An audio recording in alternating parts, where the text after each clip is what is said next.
Hi hello வணக்கம் மக்களை, நீங்க பார்த்துட்டு இருக்கிறது பாய்ஸ் நெக்ஸ்ட் டோர் சேனல்ஸ். அந்த சேனல் ஆல்ரெடி வரலாறு மறந்த மன்னர்கள்னும் காவேரி மைந்தன் சீரீஸ்னும் மன்னர்களோட வாழ்க்கையை மட்டுமே பார்த்துட்டு இருக்க நாம ஒரு சேஞ்சுக்கு அந்த காலத்துல வாழ்ந்த மக்களுடைய அரசியலமைப்பு திட்டம், அரசியல் பார்வையும் இந்த காலத்து மக்களுடைய எப்படி ஒன்றி போகுதுன்றதான் இந்த வீடியோட சிறப்பு.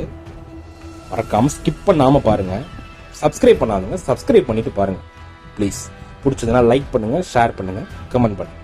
வாங்க நம்ம வீடியோக்குள்ள போகலாம்.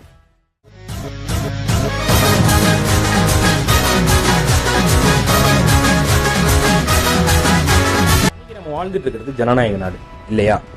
தேர்தல் நடத்துறோம், நமக்கு பிடிச்சவங்களை நாமளே தேர்ந்தெடுக்கிறோம், தகுதி இல்லாதவங்களை நிராகரிக்கணும். ஆனா இந்த முறை இந்தியாவில் எப்போ வந்துச்சு? 1947 பிரகாரம், இல்ல பிரிட்டிஷ் ஆட்சி காலத்துல, இல்ல மௌரியர் காலத்திலயா? இல்ல தமிழ்நாட்டில் 1100 ஆண்டுகளுக்கு முன்னாடியே தமிழ்நாட்டில் இருக்கக்கூடிய ஒரு கிராமத்துல நடந்த தேர்தல் இந்த ஜனநாயக முறைப்படி நடந்திருக்கு. அப்ப இருந்தவங்களுக்கும் வேட்பாளர் தகுதி இருந்திருக்கு, வயது வரம்பு இருந்திருக்கு, வேட்பாளர்கள் ஊழல் செஞ்சா போட்டியிட முடியாது, ஆல்ரெடி பதவியில இருந்திருப்பாங்கல்ல, அவங்களுக்கு பதவி காலம் முடிஞ்சதுக்கு அப்புறம் அடுத்த முறை போட்டியிடறதுக்கு முன்னாடி அவங்க ஆட்சி காலத்தில் இருந்த எல்லாத்துக்கும் கணக்கு காட்டணும். கணக்கு காட்டலைன்னா அவங்களும் அந்த தேர்தலில் போட்டியிட தடை, அவங்க குடும்பத்தில் இருக்கவங்களுக்கும் தடை. அது மட்டும் இல்லாம தேர்தலில் எப்படி வெற்றி பெறணும்ன்றது முதற்கொண்டு அந்த கல்வெட்டுல போட்டிருக்கு. அப்படிப்பட்ட கல்வெட்டு எங்கப்பா இருக்கு அப்படின்னா உத்திரமேரூர்ன்ற ஊர்ல. இந்த பேர் எங்கேயும் கேள்விப்பட்டிருக்கீங்களா? ஆமா, உத்திரமேரூர் கல்வெட்டு. தமிழகத்துல படிக்கக்கூடிய எல்லா மாணவனும் இந்த பேரு கொண்ட கல்வெட்டோடைய ரெஃபரன்ஸ் இல்லாம தன்னுடைய பள்ளி பருவத்தை முடிச்சிருக்கவே முடியாது. சரி, இந்த கல்வெட்டு ஏன் வரலாற்றிலையும் வரலாற்று ஆசிரியர்கள் போற்றப்படுதல்? இன்றைய காலத்துடைய ஜனநாயகத்தினுடைய அடிப்படை விதிகள் எல்லாமே அந்த காலத்துல இப்பவே, அதாவது 1100 வருஷத்துக்கு முன்னாடியே சொல்லப்பட்டுச்சு. சரி, இந்த உத்திரமேரூர் எங்க பாருங்க அப்படின்னா காஞ்சிபுரம் மாவட்டத்தில் இருக்கக்கூடிய ஒரு பழமையான ஊர் தான் உத்திரமேரூர். இன்று அமைதியா இருக்கக்கூடிய இந்த நகரம் சோழர்கள் காலத்துல மிக முக்கியமான நிர்வாக மையமா இருந்திருக்கு. சரி, இந்த ஊரோட பழைய பேர் என்னன்னா உத்திரமேரூர் சதுர்வேதி மங்கலம். இதை உருவாக்குனது பல்லவ மன்னன் 2ஆம் நந்திவர்மன். இந்த ஊரை பிராமணர்களுக்காக ஒரு நிறுவனர் அப்படின்னு சொல்லி வரலாற்றுல சொல்றாங்க. பின்னர் சோழர்கள் ஆட்சிக்கு வந்ததுக்கு அப்புறம் இது ஒரு முக்கியமான நிர்வாக முன்னோடியா மாத்துறாங்க. எப்படி மாத்துறாங்க அப்படின்னா, வைகுண்ட பெருமாள் கோவில்னு சொல்லி உத்திரமேரூர்ல இப்பவும் அந்த கோயில் இருக்கு. அந்த கோயில்ல பல சுவர்கள் இருக்கு. பல சுவர்கள்ல மிக முக்கியமானது பல கல்வெட்டுகள் பொறிச்ச ஒரு சுவர். அந்த சுவர்ல மிக முக்கியமான கல்வெட்டு என்னன்னா, கிபி 919 இருந்து 921 வரை காலத்துல 1ஆம் பராந்தக சோழன் பொறிக்கப்பட்ட கல்வெட்டு. முதல்ல இந்த கல்வெட்டை ஆய்வு செஞ்ச எல்லா வரலாற்று ஆசிரியர்களும் ஆச்சரியம் தான் படுவாங்க. காரணம்னா, இந்த கல்வெட்டுல ஒரு மன்னனுடைய போரை பத்தியோ, ஒரு மன்னனுடைய வாழ்க்கை வரலாறை பத்தியோ, இல்ல ஒரு மன்னனுடைய ஆட்சி முறையை பத்தியோ, இல்ல அந்த கோயிலுக்கு யாரெல்லாம் எவ்வளவு நன்கொடை கொடுத்தாங்கன்றத பத்தியோ போடல. அதுல என்ன போட்டிருந்ததுன்னா, ஒரு கிராமத்துல நடந்த தேர்தல் முறையை பத்தி போட்டிருக்கு, தேர்தல் நடத்தக்கூடிய விதிமுறையை பற்றி போட்டிருக்கு. அந்த காலத்துல உலகத்துல இருக்க பல பகுதிகளில் மன்னர்கள் முழு ஆதிக்கம் செலுத்திய போதே தமிழகத்துல ஒரு கிராமம் மக்களால நிர்வகிக்கப்பட்டிருக்கு. இதுதான் இந்த உலகத்துடைய மிக சிறப்பான கல்வெட்டுன்னு சொல்லப்படுது. ஒரு நிமிஷம் யோசிச்சு பாருங்களேன், ஐரோப்பாவில் பல நாடுகள் இன்னும் அரசர்கள் கட்டுப்பாட்டில் இருந்த காலம், அமெரிக்கா என்ற நாடே உருவாகாத காலம். அப்போது தமிழ்நாட்டில் யார் நிர்வகிக்க வேணும், யார் நிர்வாகத்திற்கு வரணுன்றத மக்களை தேர்ந்தெடுத்திருக்காங்க. இதுவே உத்திரமேரூர் கல்வெட்டை உலக அளவில் புகழ்பெற செஞ்சது. சரி, இந்த தேர்தல் முறை எப்படி இருந்தது அப்படின்னா, இது இன்னும் உங்களை சுவாரஸ்யப்படுத்தும். தேர்தல் எப்படி நடந்தது? அதன் பேர் குடவோலை முறை. குடம் பிளஸ் ஓலை, குடவோலை. தகுதியானவர்களோட பேரை ஓலைச்சூடில் எழுதுவாங்க, அது ஒரு குடத்துல போடுவாங்க.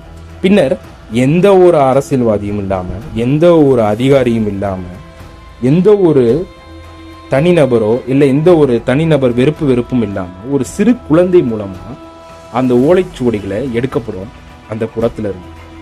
அதுல யாருடைய பேர் வருதோ அவங்க தான் தலைவரா பொறுப்பேற்பாங்க. ஏன் இந்த பண்ணாங்க அப்படின்னா, அந்த காலத்துல யாரும் எனக்கு இவன் உறவினர், இவன் எனக்கு நண்பன், இவன் வந்தா நல்லா இருக்கும் அப்படின்னு ஒரு தனிப்பட்ட நபருடைய வெறுப்புக்காக அந்த அரசியல் முறை மாறிடக்கூடாதுன்னு அந்த காலத்துல இவ்வளவு நுட்பமான சிந்தனையும் இருந்திருக்கு.